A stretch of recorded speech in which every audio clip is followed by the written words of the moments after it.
Hola, bienvenidos y bienvenidas a Ahora. Hoy vamos a hablar sobre la tala de árboles en Bogotá. En un contexto de cambio climático, la cobertura vegetal es clave para absorber gases de efecto invernadero, pero también para evitar que se formen islas de calor en las ciudades. Desde la administración de Enrique Peñalosa y en la actual administración, ese promedio, esas cifras, esos índices se han mantenido. ¿Qué es lo que está pasando? Para empezar, nuestro dato. En los últimos 8 años han cortado cerca de 30.000 árboles en Bogotá. ¿Cuáles son las razones? ¿Qué dicen las autoridades? Hablaremos con voces expertas para tratar de entender este asunto desde una perspectiva socioambiental. Tendremos datos, análisis y contexto. Antes, los titulares de otras informaciones del día en la capital. Cientos de migrantes venezolanos en Bogotá se dan cita en jornada masiva para recibir permisos de protección temporal. Varios llevan más de 2 años esperando el documento. En Ahora, acompañamos la jornada. En el marco del simposio y el Día del Arte Urbano, se realizó una intervención en el centro de Bogotá con 40 artistas urbanos que le hicieron homenaje al grafitero asesinado Diego Felipe Becerra. Vecinos del Parque Los Elíseos se oponen a la tala de 16 árboles que aseguran están en buen estado.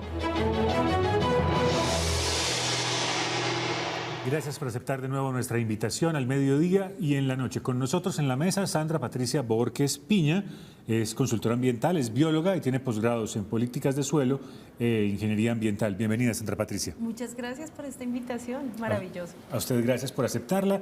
Y también con nosotros en la mesa Francisco Bocanegra Polaní, es ingeniero forestal, es abogado y es especialista en planeación territorial. Bienvenido, Francisco. Gracias, Yamil, muy amable por la invitación. Veamos nuestro dato, revisemos nuestro dato, repitamos nuestro dato, que tiene que ver con lo que ha ocurrido en los últimos 8 años. Estamos hablando de 30.000 árboles en Bogotá, talados, cortados en los últimos 8 años. 14.700 entre 2016 y 2019. Y alrededor de 15.000 entre 2020 y 2023. La fuente de estos datos es Hernán Martínez, vocero del movimiento La Marcha de los Árboles. ¿Por qué se puede talar un árbol o por qué se tala un árbol en una ciudad como la nuestra, Sandra Patricia? Bueno, las razones son varias. Las primeras que tenemos son de orden fitosanitario. Cuando planteamos qué es lo que ocurre en los grandes centros urbanos en el mundo, la precipitación pluvial que nosotros tenemos en Colombia es altísima, pero particularmente en el caso de Bogotá, nosotros tenemos una precipitación muy alta para centros urbanos. ¿Eso qué estimula? Estimula la pudrición de raíces, la creación, por eso no tenemos muchos frutales en las zonas en donde nosotros tenemos alta concentración, digamos, de pluviosidad y de temperatura.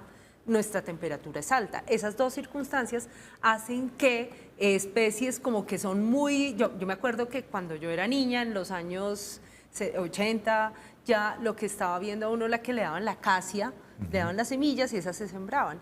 Esas acacias que hacen gran parte de lo que constituye el arbolado hoy en día, ellas se pudren. Entonces, mientras que si uno va a Ciudad de México, que es mucho más seco, encuentra acacias y ellas están en el espacio público sin ningún inconveniente. Aquí el tema de la humedad es fundamental.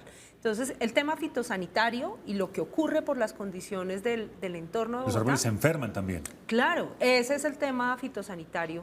Eso implica que muchas de esas especies, porque esa acacia, por ejemplo, que a todos nos gusta, es muy común y la emplearon indistintamente en esos programas de siembra esta semilla, siembra este árbol, y eso afectó de tal suerte que nosotros el arbolado de Bogotá, cerca del 45% es de especies exóticas, y esas especies exóticas vienen de temperaturas muy distintas a las de Bogotá y tienden a tener enfermedades. Esa es la principal razón.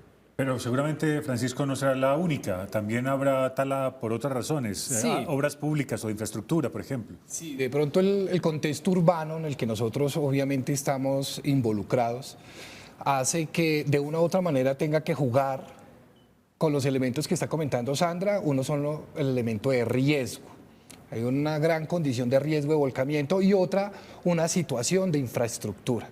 Entonces el arbolado urbano de Bogotá es un arbolado que ha sido desarrollado antrópicamente, que de una u otra manera está emplazado en un sitio que no corresponde, y por la situación de obras, pues tiene que o a veces interfiere por sus raíces, por su infraestructura, su espacio. ¿Me permite interpelarlo para que nos traduzca una cosa? Porque yo cuando usted dice fue emplazado entrópicamente, yo lo que entiendo es que eso no estaba ahí, eso no nació ahí, eso alguien lo sembró. Es correcto. Entonces, Sandra le da a uno de los puntos importantes.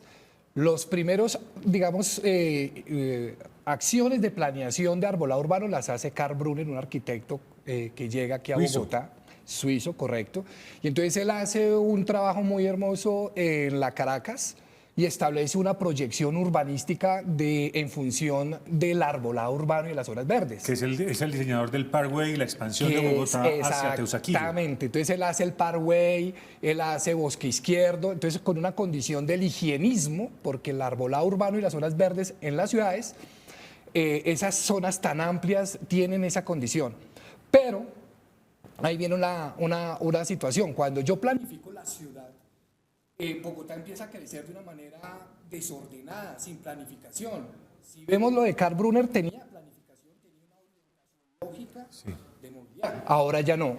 Por esa infraestructura... Ingeniero, perdóneme un segundo, que tenemos una dificultad que no le podemos ocultar a nuestros televidentes con su micrófono, y ya vuelvo con usted. Mientras que ajustamos ese micrófono, podemos hablar con Sandra Patricia sobre un asunto que usted mencionaba. Si hay tanta humedad, entonces uno no se podría evitar, es decir, el sitio en el que se planta, el suelo en el que está, no debería tener unos drenajes suficientes para que ese árbol no se llegue a inundar, para decirlo de alguna manera. En efecto, eso es parte de lo que la ciudad está dentro del proceso de modificaciones, que es el Manual de Espacio Público de la ciudad. Y en ese orden de ideas, ahí es donde yo creo que el reto para las nuevas administraciones es plantearnos qué es lo que vamos a hacer. La ciudad ha tenido como varios avances. Cuando hablas de Karl Brunner, lo que podemos recordar, y si pensamos todos en la antigua Caracas, y muchos de esos pensamos en el Fraxinus chinensis, que es el urapán. El urapán era parte de eso, el urapán no es nativo. Se adapta muy bien a las condiciones de Bogotá, pero ese es un buen ejemplo de, aunque es una muy bella planeación, la especie no es nativa y además se volvió un monocultivo. O sea, todos recordamos que esa era la única especie que estaba. De hecho, mi familia, todos los que están en la región de Pasadena y en la avenida 68, lo sembramos nosotros. Eso era una cosa bien interesante porque además todos tenemos una afiliación emocional con los árboles que sembramos. Y cuando pasamos y los vemos que los talan, pues realmente uno siente que, oiga, eso fue lo que nosotros hicimos. ¿Cómo y por qué con los temas de cambio climático tenemos que plantear nuevos módulos de espacio público? Por lo que tú estás señalando. Van a incrementarse las lluvias, así como van a incrementarse las sequías. Entonces, la ciudad, hasta antes, y debemos decirlo, de la administración de Enrique Peñalosa, la primera, que empezó a hacer cambios en el espacio público. Antes, por ejemplo, las losas que nosotros utilizábamos en la ciudad eran grandes, tenían más o menos unos 50 por 50 la forma en la que desarrollábamos, y con la entrada de él y el urbanismo y el enfoque de Rogelio Salmona, empezaron a desarrollarse las calles con ladrillo. Esas calles con ladrillo, si bien, digamos, le empiezan a dar un nuevo color a la ciudad, para efecto de lo que empezó a desarrollarse en torno del arbolado, empezó a generar unos espacios cada vez más pequeños. En esa administración empezó a imponerse el uso del hierro. Si recuerdas, está el volardo por un lado, está el privilegiar las superficies duras versus las superficies verdes. Y en esa pérdida de superficies duras empieza a encerrarse a los árboles. Y no tenemos un área permeable que lo que genera, al contrario, es una circunstancia en que las raíces tienen que empezar a buscar no solamente agua y crecer hacia abajo, sino requieren aire también. Y eso es lo que empieza a generar el problema, además del problema de las arcillas que nosotros tenemos en Bogotá. ¿Eso qué quiere decir? Que hemos hecho unas inversiones en la ciudad que lo que han hecho es encarecer los costos de mantenimiento del espacio público. Eso es un tema central y por eso el manual de espacio público es estratégico para la definición de estos aspectos en la ciudad. Y entonces por eso seguramente muchos de los andenes que usted ve en su barrio, en su localidad, empezaron a levantarse, esas losas empezaron a levantarse, usted a veces se tropieza con ellas o se hunde con ellas porque a lo mejor esos árboles que estaban sembrados alrededor estaban buscando su propio espacio, sus raíces. Nuestros invitados nos ayudarán a comprender mejor este asunto y en el siguiente informe hay más voces. La relación de Bogotá con su vegetación, Bogotá como ciudad ha sido conflictiva desde la llegada de los españoles, porque esto era un territorio de agua, de bosques, humedales, pues se vio a la vegetación o como un estorbo en el caso de los humedales, eran indeseables terrenos cenagosos, o como un recurso. Visión que todavía prevalece. Paulatinamente entonces se ha ido cambiando la mentalidad y hemos entrado a una era de relaciones utilitaristas. ¿Para qué necesitamos a los árboles? Las funciones que cumplen los árboles. Bogotá tiene sembrados en su espacio público alrededor de 1.350.000 árboles. De esos árboles se mueren al año alrededor de 1.200 árboles. En Bogotá tenemos 2 decretos que nos dan el marco y las funciones, las obligaciones de las entidades alrededor del arbolado en Bogotá. El 531 y el 383. Durante estos últimos 3 años y medio hemos autorizado un poco más de 50.000 árboles, de los cuales casi entre 5.000 y 6.000 han sido por temas de riesgo. Los demás se han autorizado por temas que tienen que ver con la infraestructura de la ciudad. La avenida 68 tenía 3.575 árboles y se quedó con 2.000 árboles. Bueno, hay 3 tipos generales de intervención sobre el arbolado. Los primeros son aquellos que son por emergencia, los segundos son por manejo general y el tercero son las intervenciones por obra, cuando efectivamente la forma en la que se diseña una obra no toma en cuenta el arbolado o es imposible evitar que tengamos que intervenirlo. Cada una de esas tiene una intervención distinta. Por eso yo hablo de las autorizaciones que da la Secretaría de Ambiente. La Secretaría Distrital de Ambiente no tala. Nosotros simplemente damos las autorizaciones para cualquier intervención sobre el arbolado de la ciudad, incluyendo el que está en suelo privado. Hay una acción que en Bogotá todavía estamos en deuda de llevarla a cabo, que es el traslado. Es aparentemente costoso, pero cuando uno pone en una balanza los costos ambientales y los costos reales de levantar un árbol y de permitir que prospere durante 50, 80, 100 años, pues el traslado claro que se justifica. Porque uno siembra un árbol pequeño, lo repone con un árbol de 1 año y para esperar esos beneficios hay que esperar 40 años. Pero somos nosotros los que en este momento estamos sufriendo las enfermedades respiratorias. Una de las consultas que más tiene Bogotá, que supera más de 1,5 millones de consultas al año, es por problemas respiratorios. Mantener vivos los árboles en traslado es difícil y la supervivencia una vez plantados, que usualmente hay una diferencia de tiempo importante, tampoco ha sido muy exitosa. Si Bogotá desea continuarle apostando al traslado de manera importante, va a tener que adquirir otra serie de máquinas distintas a las que tenemos hoy. Para contrarrestar ese fenómeno de cementización en la cual caen las ciudades modernas, y Bogotá es un desafortunado ejemplo, pues se requiere una combinación de estrategias. Por un lado, institucionalmente debe fortalecerse lo que ya se empezó hace varios años, que es el Manual Verde. Por otro lado, incorporar la participación comunitaria, y algo que es fundamental es construir incentivos reales, incentivos monetarios, incentivos de prerrogativas para la conservación. En realidad, una apuesta más efectiva que ya estamos haciendo, es una apuesta que hizo el Jardín Botánico con el IDU para las obras del Corredor Verde Séptima y que se están haciendo incluso para Metro y para los proyectos de Lagos de Torca, y es tener viveros en los cuales tengamos árboles que crezcan 2 o 3 años antes de ser utilizados para que puedan sembrarse un poco más grandes.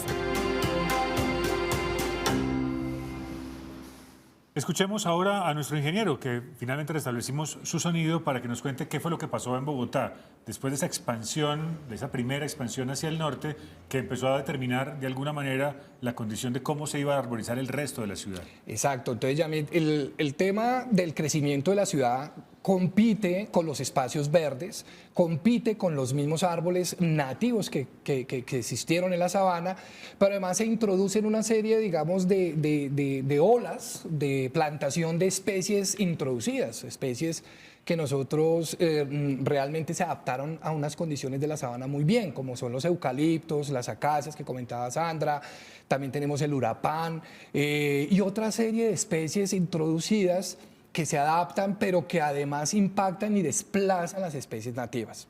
Hay una competencia de espacios en la ciudad, espacios para poder yo desarrollar una infraestructura, bien sea un inmueble o bien sea una vía, y hay un árbol allí, y ese árbol de una u otra manera va a tocar con esa infraestructura. Ahí hay una decisión técnica de planeación importante. Esa decisión tiene que tomarse en función de la forma como yo diseño la ciudad. Entonces, el primer derrotero es identificar si yo puedo vincular ese árbol al diseño. Eso yo creo que es el primer criterio que se debe tener en cuenta. Y ir verificando si las condiciones adecuadas que tiene ese árbol en donde está plantado y en donde voy a desarrollar mi obra de infraestructura me permite hacerle un traslado a unos costos eficientes y que no ponga y maltrate al árbol. Pasa también, yo puedo trasladar y reubicarlo en otro sitio. Pero no es seguro que va a sobrevivir. Pero eso es una intervención supremamente fuerte, de una condición técnica rigurosa, que en eso fallamos mucho, digamos, en Colombia, en Bogotá y en el mundo. Se falla mucho sobre esos traslados. Entonces, así las cosas, el árbol empieza a ser un eje determinante en la forma en cómo yo diseño la ciudad. Entonces, al diseñar la ciudad, buscando involucrar la mayor cantidad de árboles, pues voy a tratar de intervenir. Eso sí, siempre y cuando el árbol, desde el punto de vista fitosanitario, desde el punto de vista de la condición, digamos, de su salud, no me vaya a generar y a causar problemas. Situación de las raíces. El árbol, no todos los árboles se dejan confinar. ¿Qué significa confinar? Es que yo lo pueda encerrar en sus raíces. Tú te das cuenta que existen los bonsáis que es un árbol enanizado. Fenotípicamente hablando, quiere decir su forma, su morfología, se poda la raíz, se podan sus copas y se mantiene chiquito. Entonces, todo árbol se deja confinar, pero hay unos que se adaptan mejor a ciertas condiciones de confinamiento, o sea, de meterlo en un contenedor. No pasa, por ejemplo, eso con una araucaria. Exactamente, una araucaria tiene raíz pivotante, o sea que va hasta el suelo y si yo la voy a tratar de confinar, a veces se complica. Ahora, los espacios de confinamiento, es decir, los contenedores de raíces que están en las vías. Muchos de ellos se diseñaron, Bogotá creció a partir de ensayo-error en la planificación del arbolado urbano. Entonces, se diseñaron en función de un área que no es el adecuado para la especie. Ponemos, por ejemplo, el liquidámbar, que es una especie introducida, que está en el Manual de Silvicultura Urbana para Bogotá, que se adapta a condiciones urbanas adecuadas, pero sobre la carrera 15, esos contenedores de la 72 hacia arriba ya son muy pequeños para ese árbol, se quedaron cortos. Entonces, eso se ha modificado. El otro punto que toca Sandra, importantísimo, la planeación de la ciudad en función, digamos, de los espacios que puedan ser arborizados. Sistemas urbanos de drenaje sostenibles. Es lo que hoy está enfocado, digamos, en el nuevo plan de ordenamiento territorial, está orientado la construcción de la ciudad a partir de los SUTs, para que evitar las condiciones de emergencias por inundaciones, por avenidas torrenciales, que los árboles permiten amortiguar eso, pero también esas zonas de sistemas urbanos de drenaje sostenibles ayudan a evacuar el agua y además incide en que no se pudran las raíces o se generen problemas fitosanitarios. Hemos aprendido mucho, entonces no se trata de un capricho de una administración que dice voy a talar porque sí, sino porque hay unos estudios técnicos que demuestran que hay unos árboles enfermos que a lo mejor ya no tengan tratamiento posible y que hay que cortar, o eventualmente hay decisiones técnicas que digan hay que hacer una obra de infraestructura y talo estos, pero luego los repongo en otro lado o intento reponerlos. Yo supongo que eso es lo que permite tomar estas autorizaciones. Veamos el dato. Este dato de la Secretaría de Ambiente habla de 56.338 autorizaciones de tala entre 2020 y 2023. Si a uno le dicen, a Sandra, que autorizaron más de 50.000 talas, entonces a uno le parecería escandaloso, pero eso puede tener una explicación. Lo es, y digamos que muchas explicaciones también tienen que ver con retrasos de árboles. Voy a comentar, yo fui subdirectora del Jardín Botánico y un día estaba yo saliendo y en la puerta de mi casa estaban talando un árbol de chicalá. E inmediatamente, claro, uno no puede señalar, pero yo estaba a punto de amarrarme al árbol. ¿Usted no sabe quién soy yo? No puede decir uno absolutamente nada de esto. Yo solamente salí como una ciudadana, nadie tampoco lo sabía en el conjunto en donde vivo. Entonces fue una situación bastante incómoda, además mi origen es activista ambiental, entonces tener que plantear qué es lo que debo hacer yo en este momento.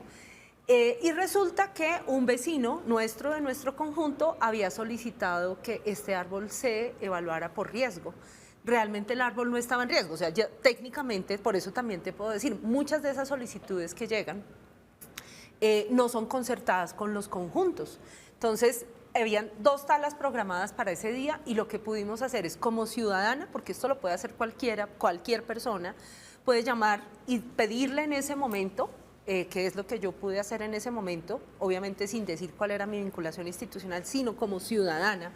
Pero cuento la experiencia porque nos puede ocurrir incluso a los que estamos en el ejercicio de la función pide que pública. lo talen y otro vecino puede oponerse. ¿Y quién decide? Sí. ¿Quién es el árbitro? Entonces, ¿cuál es la situación allí? ¿Qué es lo que tiene que entrar a hacer la entidad? Buscar un segundo concepto. Entonces, uno puede solicitar, primero, muéstreme el permiso, quién está la autorización, cuáles son las condiciones fitosanitarias del árbol, cómo se puede desarrollar esto. De los 2 árboles que se tenían que talar, finalmente talaron uno, porque cuando ya salí, en ese momento ya había más del 60% del árbol talado. Si uno llega en el momento antes de la tala, digamos, en el que haya solamente descopado, no sé, un 10%, la tala se puede suspender. Hay un mecanismo, y eso es muy importante que los ciudadanos lo conozcan, hay mecanismos para que se analice y se haga una verificación de estos conceptos técnicos. Y esa verificación de esos conceptos técnicos, ¿en qué casos no aplica? Cuando el árbol está en condiciones de riesgo, como bien lo señalaba nuestro compañero en el estudio.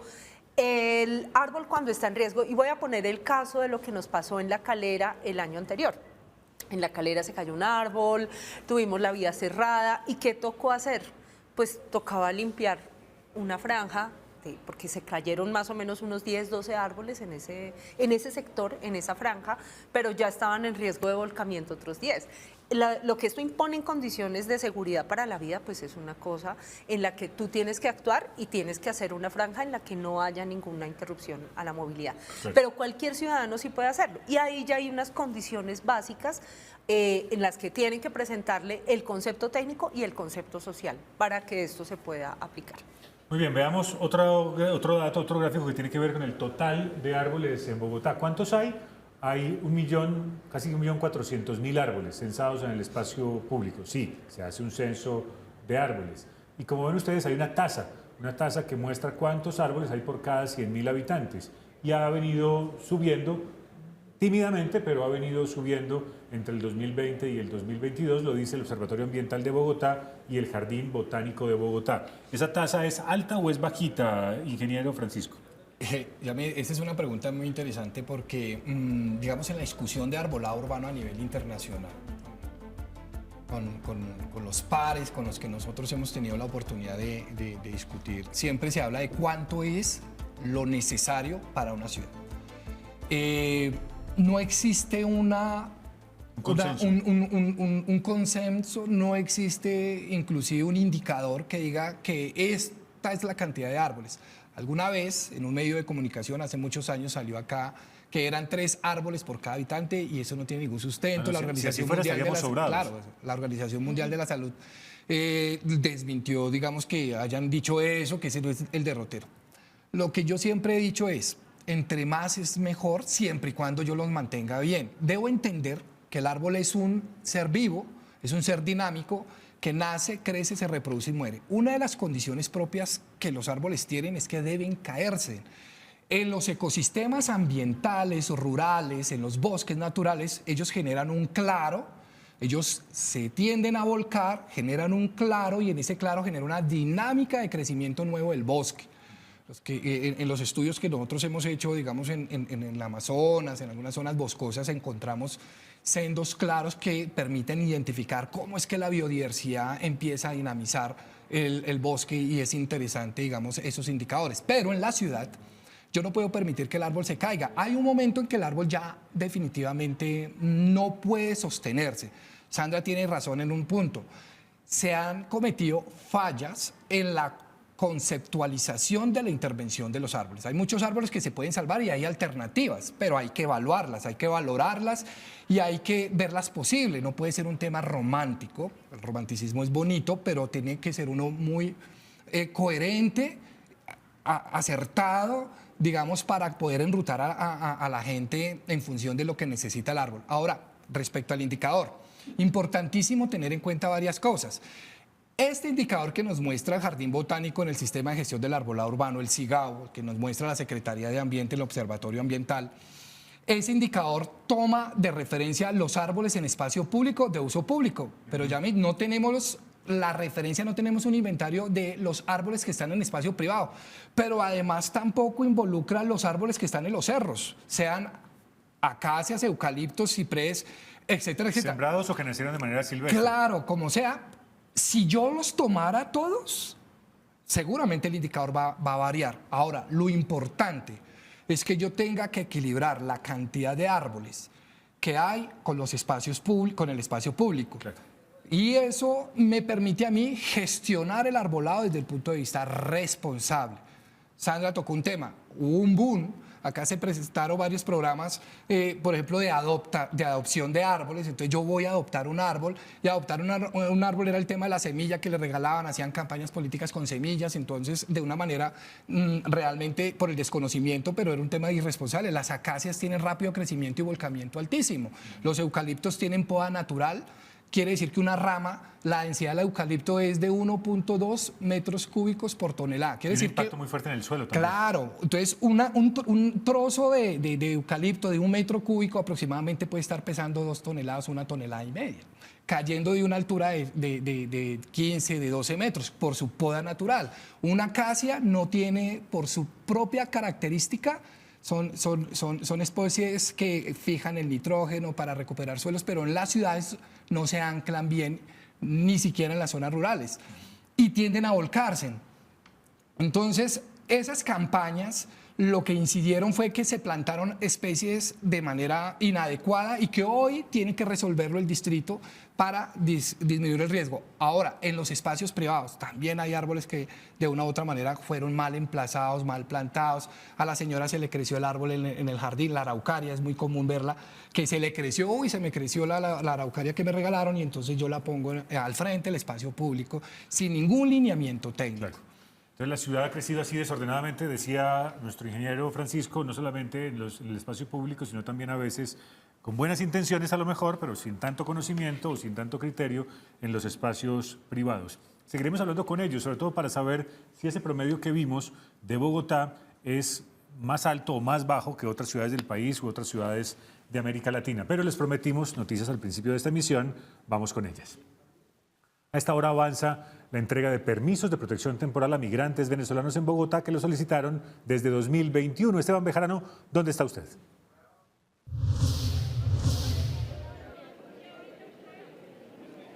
Yamil, televidentes de ahora, buenas tardes. Pues los saludo desde el Palacio de los Deportes sobre la calle 63, donde se está realizando la entrega de este importante documento para migrantes venezolanos que se encuentran en Bogotá. Según nos indican, hasta esta hora se han entregado bastantes, pero para conocer la cifra exacta me encuentro con Margarita Bautista, subdirectora de Extranjería de Migración Colombia. Bienvenida y cuéntenos cuál es el balance a esta hora. Buenas tardes, Esteban. Es un balance bastante positivo. Ya hemos entregado más de 1.200 PPTs en un día hasta el mediodía, hasta el momento. Además de eso, tenemos dispuestos para ustedes 250 funcionarios de Migración Colombia junto con colaboradoras y asociaciones de migrantes venezolanos que nos están apoyando en esta jornada. Tenemos 19 puestos de enrolamiento biométrico disponibles, además de eso tenemos 30 puestos de entrega de PPTs. Listo, subdirectora, muchísimas gracias. En imágenes los televidentes están observando las largas filas que se están realizando desde tempranas horas afuera del Palacio de los Deportes. Nosotros estuvimos hablando con algunos de los migrantes, de las personas que llegaron hasta este punto para recibir su documento, y vamos a escuchar qué es lo que nos dicen. Publicaron una convocatoria masiva sin inscripción, sin citación a todos nosotros para sacar los PPTs y todo lo que correspondiera sobre esto, y resulta que en el momento en que llegamos, Migración nos está gritando desde la puerta que solo son citados, que solo van a atender a 500 personas, que no iban a atender a nadie más. Yo estoy acá desde las 4 de la mañana porque tengo un proceso desde el 2021, el 13 de mayo de 2021 hice mi primera biometría. Pasando ya 2 años y 3 meses, hice mi segunda biometría en mayo de este año y todavía no me llega mensaje, no me sale validación, no me llega un correo electrónico. 4 de la mañana, la verdad un poco demorado porque pues hay un poco de desorden, no es muy clara la información de parte de Migración hacia nosotros. Tenemos en este procedimiento ya 2 años, o sea, padeciendo literalmente pues por un carnet para un empleo, para la salud. Me parece importante porque le abre muchas puertas a todos los venezolanos en cuanto a trabajo, seguro de salud, a los niños en el colegio, que también es un requisito para las inscripciones.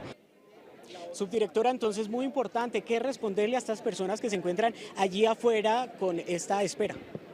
Esteban, solamente estamos atendiendo personas citadas por Migración Colombia a través de mensajes de texto, correos electrónicos y a través de llamadas telefónicas. Para ver esa información también la pueden verificar en nuestra página web www.migracioncolombia.gov.co. Hay justamente un botón habilitado que es el botón verificar. Ahí pueden acceder a la lista de personas que están invitadas, fecha y hora en la que deben asistir al Palacio de los Deportes. Recuerden que tenemos 5 días de atención iniciando hoy para que por favor no se aglomeren y lleguen en el día que no han sido citados. Atiendan esa citación de Migración Colombia. Somos la única autoridad migratoria que tenemos el deber de informar sobre esas citaciones. Subdirectora, también es muy importante conocer, pues teniendo en cuenta este panorama de personas que se encuentran en este punto, que hay una gran afluencia, ¿cuántos migrantes venezolanos tienen la oportunidad de solicitar este permiso? Perfecto, tenemos en el marco de esta jornada un predispuesto de 20.000 PPTs para entrega, entonces 20.000 usuarios de este permiso por protección temporal podrán acceder al permiso en el marco de la jornada entrega PPT en un solo día, donde resolveremos la situación a los migrantes venezolanos en un mismo día, personas que están esperando 2 años. Precisamente en imágenes estamos observando cómo están realizando este proceso de entrega de este documento. Muy brevemente, ¿cuáles son los requisitos para finalizar? Bien, para asistir a la jornada solamente traer registro único de migrante venezolano en manos, documento de identidad con el cual realizaron el registro y la citación de Migración Colombia. Estas personas que recibieron la citación tendrán el proceso de PPT en un día y la entrega de su documento en el mismo día. Personas que quieran acceder a la feria de servicios, que ya tienen el PPT en manos o tienen la certificación de trámite PPT, lo pueden hacer también, ingresan con uno de estos documentos. Muchísimas gracias, subdirectora, por la información. Y es que precisamente, como lo decía la subdirectora, aquí se está llevando a cabo una feria de servicios donde el distrito está otorgando y dando a conocer los distintos programas que tienen para que los migrantes que ya cuentan con su documento puedan acceder a estos. Entonces, con esta información me despido desde el Palacio de los Deportes. Continúen ustedes con más en Ahora. Esteban, muy amable, gracias. Luego del acto de perdón y no repetición para la familia de Diego Felipe Becerra, grafitero asesinado por un policía, se realizó una intervención con 40 artistas urbanos que hicieron un mural en su nombre. El mural que estamos haciendo también es en un contexto sobre la memoria, específicamente pues sí resaltando lo que pasó con Diego Felipe Becerra, pero también todos los asesinatos que han habido y pues que se han presentado a lo largo de la historia de nuestros jóvenes, ¿sí? No solamente en el sector urbano como los grafiteros, incluso en el estallido social. Estas y otras noticias en Ahora, un podcast a las 6 de la tarde. Allí hablamos del plantón que se hizo en la Iglesia Cristiana Dios Pentecostal por presuntos abusos de un pastor, de la inauguración del monumento 6.402 razones para no olvidar en el vecino municipio de Soacha, y tendremos el análisis de las cifras de desempleo en Bogotá, las más recientes, las del DANE. Regresamos en segundos para seguir hablando de árboles y de tala en Bogotá. Acompáñennos.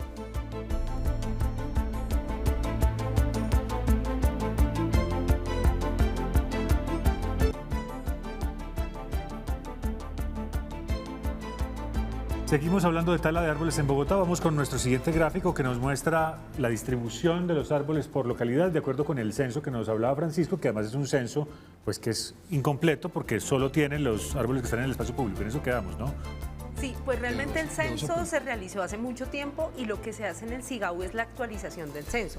Bogotá tiene que volver a hacer el censo. Ahí ven ustedes, Suba, Kennedy, Usaquén, Engativá y Usme son los campeones en términos de árboles por localidad, y tal vez los que menos tienen, a lo mejor porque también son localidades más pequeñas, La Candelaria, Mártires, Alto de Nariño, Tunjuelito y Barrios Unidos. ¿Cómo analizamos esta gráfica, Sandra, para poder entender por qué unas localidades tienen una diferencia tan grande con las campeonas de la lista? Fíjense que las primeras localidades que estamos viendo casi todas son municipios anexos, es decir, ellas fueron pueblos hasta tanto hicieron la anexión. La urbanización tardía de esos sectores. Exactamente. Si los analizamos, también son los que tienen la mayor cantidad de humedales en la ciudad. Entonces, aquí es donde nosotros estamos hablando de la importancia de los humedales y de los ecosistemas estratégicos que entran allí a ser incorporados. Ese diseño de la ciudad, de estas localidades, que fue un diseño, debemos decirlo, mucho más amable, ¿no?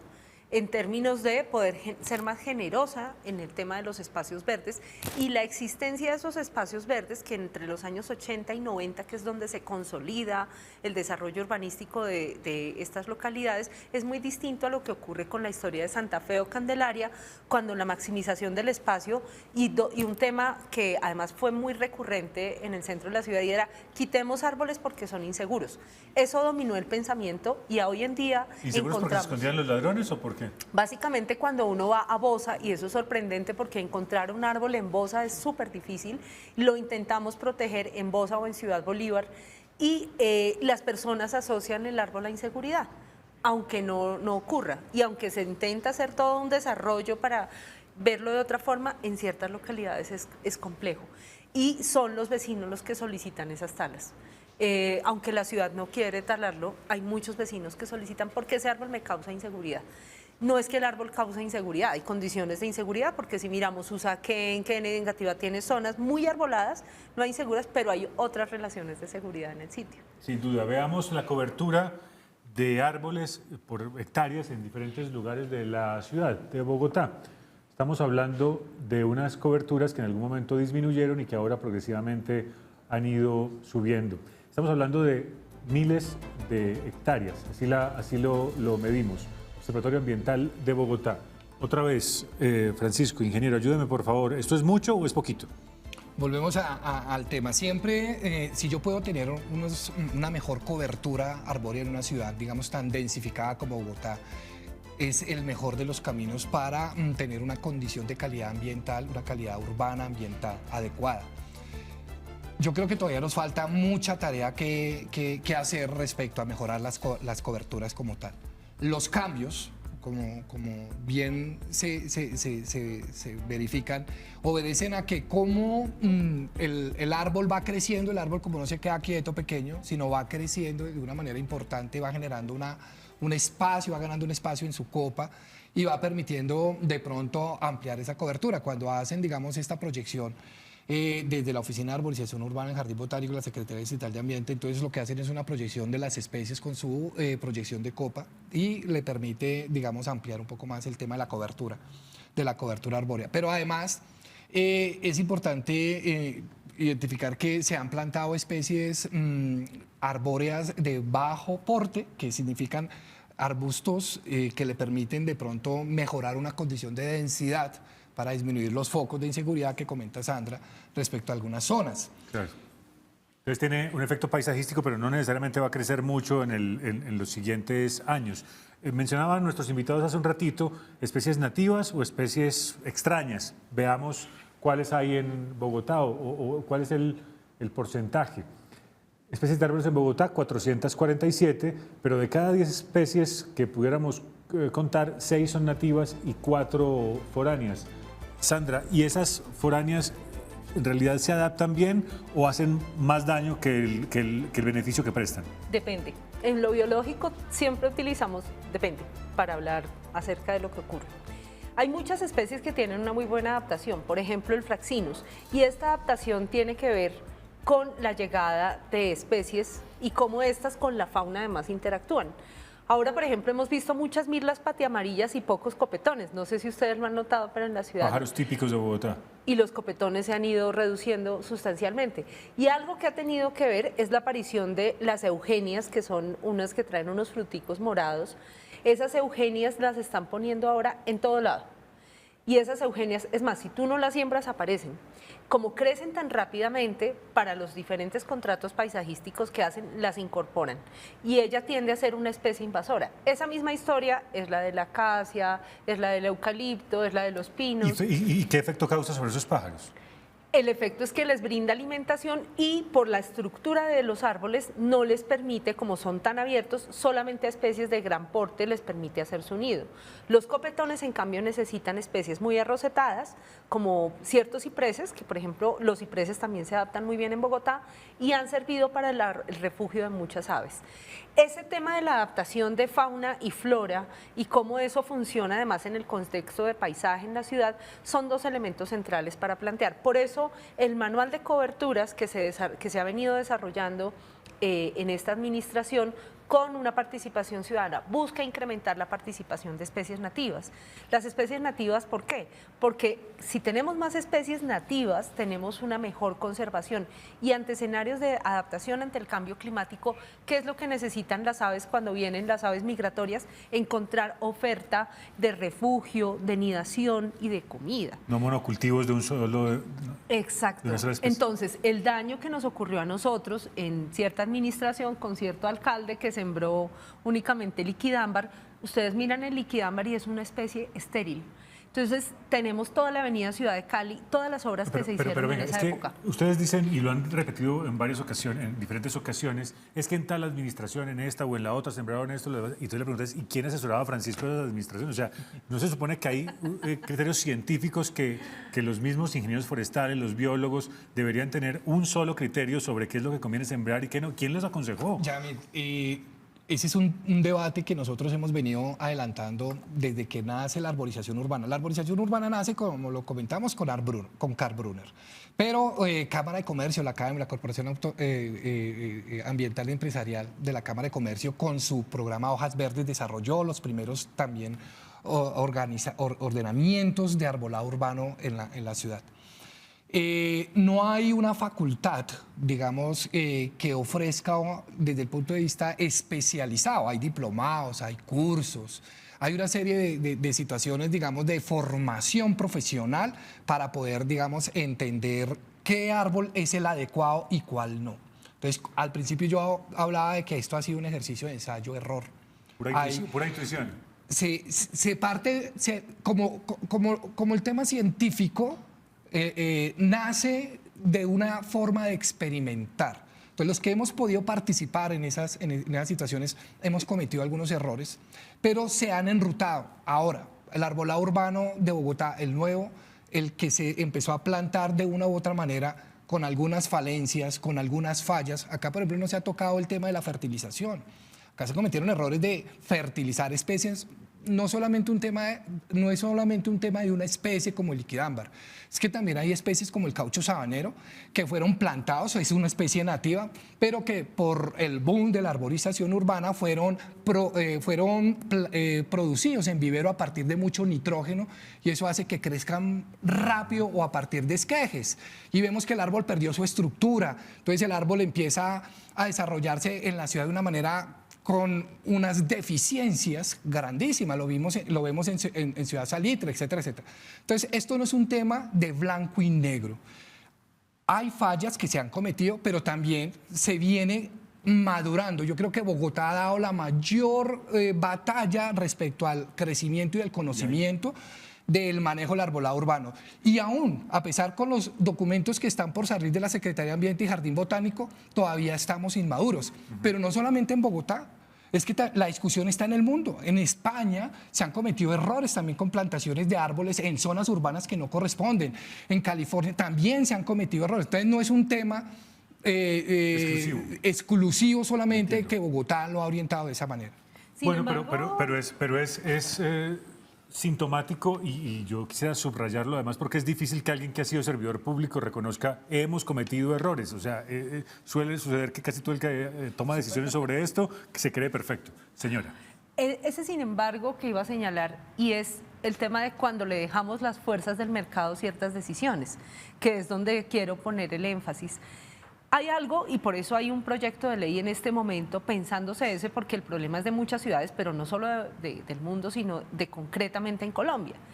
Hay ciertos, digamos, en las ofertas y en las licitaciones, cuando tiene que comprarse árboles, porque no necesariamente los árboles los produce la propia entidad, y depende de cada alcalde. Mi meta van a ser 1 millón de árboles, 500, 200.000 árboles. Entonces, para poder dar respuesta a esos procesos, surge, bueno, ¿cuál es el árbol que yo voy a sembrar? Y el árbol que voy a sembrar es la eugenia, porque en 3 meses tengo un árbol de este tamaño. Y aunque tengo el árbol de ese tamaño, el problema es cuando esta especie me crece y me genera un inconveniente. Pero si yo voy a hacerlo con una especie nativa, yo puedo tener especies nativas de 2 o 3 años de este tamaño y que son más costosos en términos de su mantenimiento. Entonces, digamos que aquí es donde hay que empezar a sopesar este proceso. ¿Eso cómo se corrige? Diciéndole al que hace la infraestructura, plante lo mejor posible y no aquello que salga más barato. Ya ve, hay un tema, digamos que Sandra toca importante. Han habido varias propuestas de ley de arborización urbana a nivel nacional, pero una de las falencias grandes es, listo, yo voy a plantar el árbol en unas condiciones. En la ciudad lo mejor es plantar un árbol más grandecito porque hay una alta pérdida de daño antrópico. Nosotros discutimos por el tema de la tala de los árboles, pero no hemos visto los chiquitos, que son los bebés que están en crecimiento, que tienen un fuerte daño antrópico en la ciudad, en algunas zonas, en algunos parques, los parten, los dañan, los rompen. Entonces, a esos nadie los llora. Y son los que van a darnos a nosotros, digamos, las mejores condiciones al futuro. El reemplazo. Pero el punto es vaya a un vivero, mantener o producir un árbol de 3 metros en las mejores condiciones fitosanitarias de desarrollo estructural del árbol es costoso. Porque además usted tiene que ponerlo en un camión y transportarlo al sitio donde lo vas a plantar. No es lo mismo llevar 20 árboles que llevar 5 grandes o llevar 20 medianamente pequeños. Bueno, pero eso nos mete en otra discusión, que es la de los viveros. Ya vamos a ir a eso, porque le preguntamos a los ciudadanos en la calle qué tanto valoran esos árboles en Bogotá y qué tanto han sido víctimas o qué tanto han conocido de talas. Aquí están sus respuestas. Los árboles pues son parte importante de nuestro ecosistema. La verdad, digamos, de la concepción que siempre hemos tenido, los árboles son quienes nos dan oxígeno. La principal importancia es el servicio ecosistémico que prestan de oxígeno. También nos ayudan a reducir la temperatura. Son prácticamente como el pilar de todo lo que es la naturaleza y que apoya muchísimo a lo que es la calidad de vida como tal dentro de la ciudad. Los árboles para mí en esta ciudad son importantes porque ayudan a la contaminación y a que el aire fluya más puro. No me gusta que los corten, ellos son como si fueran los papás de nosotros. Por la oxigenación, pero entonces en parte no le veo sentido porque no los cuidan.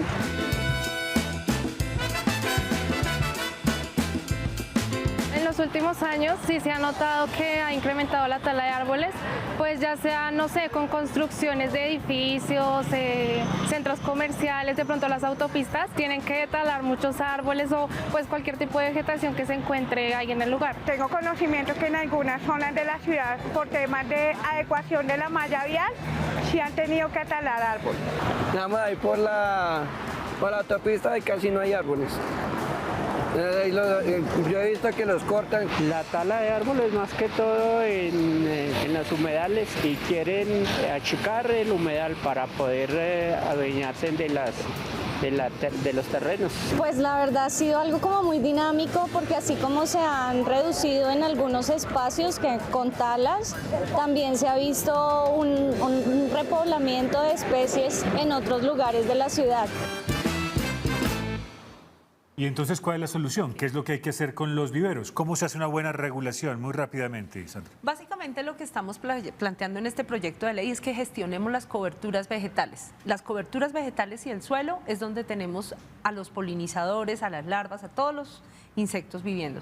Y en este sentido, cada 2 años estamos proponiendo que se reúnan los productores de viveros con las autoridades ambientales correspondientes a definir cuáles son las especies prioritarias para los próximos 5 años y que independientemente del gobernante que llegue, se definan y haya un stock de viveros privados y públicos para plantear las especies, para escenarios de cambio climático, qué es lo que debemos hacer, cómo se deben preparar las ciudades. Y aquí es fundamental el papel del sector privado. O sea, tiene que participar el gremio de los viveros, pero no será el único actor, Francisco, que tenga que participar en ello. Total, Yamil, yo creo que son 3 escenarios, digamos, que tienen que coordinarse en ahí.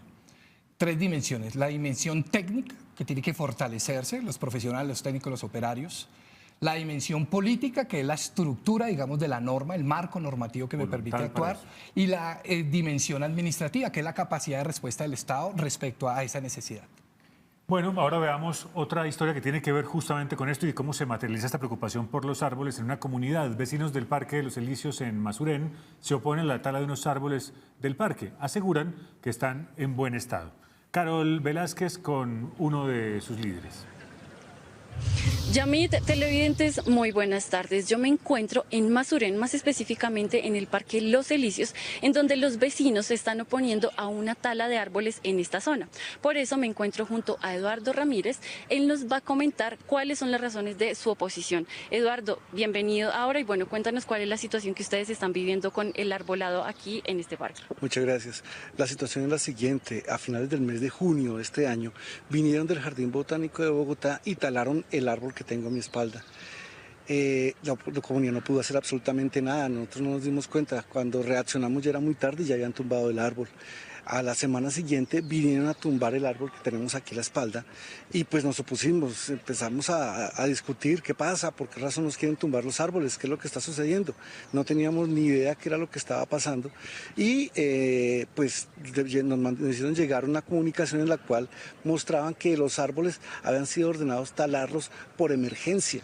Ellos argumentan que los árboles están podridos, pero pues como ustedes pueden ver están en excelentes condiciones y no entendemos cuál es la razón que realmente ellos tienen para llevarse la madera, porque los desechos sí los dejan aquí botados. ¿Cuántos árboles se han talado durante este tiempo acá en el parque? Bueno, la realidad es que van más de 40. Teóricamente ellos tenían por emergencia 16 árboles, que entre los cuales están los pinos y unas acacias, pero por una obra del Canal Córdoba también se llevaron muchísimos más, entre los cuales habían unos que estaban dentro de esa orden. ¿Cuál es el punto? El punto es que nosotros pedimos que realmente validen que estén podridos como están diciendo ellos, porque nosotros no vemos qué es lo que tienen. Aquí hay aves silvestres, aquí vienen búhos, aquí vienen aves de rapiña, hay ¿cómo se llaman? De estos que migran. No recuerdo realmente en este momento, pero realmente la situación se presenta así. Eduardo, muchas gracias por estar aquí con nosotros y bueno, como ya escuchamos, los vecinos están solicitando que las autoridades ambientales evalúen realmente el estado de los árboles para saber cuáles son las condiciones y cuál es el procedimiento a seguir. Esta es toda la información, Yamit. Continúe usted con más de ahora. Continuamos para unos breves minutos de 2 temas que no hemos tratado. ¿Cómo se puede ordenar esto? ¿Hay que establecer unos planes de ordenamiento a futuro? ¿Se puede, Sandra? Sí, digamos que hay un primer manual y es manual de coberturas. En el caso de Bogotá, ya hablamos del nivel nacional, lo que deberíamos hacer, que es programar viveros, porque Bogotá compra en los viveros de Cota. ¿Qué vamos a sembrar? ¿Dónde? ¿Y quién los va a cosechar? Ese es un nivel. Y ahora viene el nivel de qué es lo que nosotros podemos hacer. El señor que hace la construcción de su proyecto de vivienda, ¿qué es lo que puede hacer? Ahora puede llegar, está en línea el manual de coberturas y ya puede llegar y decir, bueno, ¿qué es esto? Y cuando se encuentre con el plan de ordenamiento territorial, allí va a encontrar un nuevo índice que dice, en el proyecto que usted vaya a hacer en espacio público, en proyectos de vivienda nuevo, ¿cuál es el porcentaje que tiene que dedicar ahora de ese suelo a bosque urbano, porque tenemos que generar bosques urbanos dentro de la ciudad. Y ese es un gran instrumento que nos deja este plan de ordenamiento territorial. Para mi gusto es la más bonito que tiene. Me dice también en agricultura urbana cuánto puedo desarrollar. Y el asunto es lograr convertir estas áreas también en corredores para polinizadores. Los polinizadores son fundamentales. Abejas, colibríes, en fin. Mariposas, pero sobre todo muchos de ellos viven en el suelo. Y tiene que ser en el suelo, en la tierra. No es el suelo con pastico cubierto, sino que tiene que haber suelo natural. ¿Eso qué quiere decir? Que también tenemos que hacer el cambio de la tala de poner solo pasto quicuyo, sino cambiar a otras especies que me den un mayor valor biológico y mayor posibilidad de creación de suelo. Muy bien, pues ojalá que el nuevo alcalde que llegue a Bogotá use ese instrumento y de verdad se comprometa a mirar cómo puede usar mejor los instrumentos que tiene para resolver algunos de los problemas que tenemos aquí. Y hay otro instrumento, ingeniero Francisco, que no sé si se pueda ensayar en Bogotá, que es lo que ustedes llaman restauración ambiental. Si hay unos árboles que ponen problema, cambiarlos por otros que eventualmente puedan adaptarse mejor. Exacto, Yamil. Yo creo que la dinámica del bosque, como bien lo hemos venido hablando, tiene unos tiempos que ya tiene que ser sustituido. Hay árboles que definitivamente no son viables sostenerlos, entonces yo tengo que entrar a hacer esa sustitución. Entonces la oportunidad es poderlo sustituir con especies que sean las adecuadas, las propias y que permitan mejor biodiversidad. Francisco Bocanegra, gracias por haber estado con nosotros, ingeniero. Gracias, Yamil, muy amable. Y a nuestra bióloga Sandra Patricia Borges Piña, gracias por haber estado con nosotros. Muchas gracias, Yesid, y a todos los televidentes, gracias por este espacio. Aprendimos mucho y creo que valdrá la pena más adelante hacer otro programa en el que profundicemos en este asunto, porque nos quedamos, por ejemplo, sin saber qué podemos hacer con el árbol del patio. ¿Se acuerdan? Mi madre y yo lo plantamos en el límite del patio donde termina la casa. Sobre ese árbol del patio, de ese no hablamos. Hasta aquí la emisión de hoy. Nos vemos el próximo lunes en otro programa de investigación, análisis y datos. Hablaremos de la línea de emergencia 123, cómo funciona y cómo se administra la información que allí llega. Gracias por su sintonía, gracias por su confianza y recuerden que a las 6 de la tarde tenemos ahora un podcast. El domingo, en la franja de Mesa Capital, El Cuento del Domingo. En elecciones, somos ahora. Vote en todas las plataformas y búsquenos en Instagram como @capitalahora. Sigan nuestros contenidos en YouTube. Somos Ahora, proyecto periodístico de Capital, Sistema de Comunicación Pública.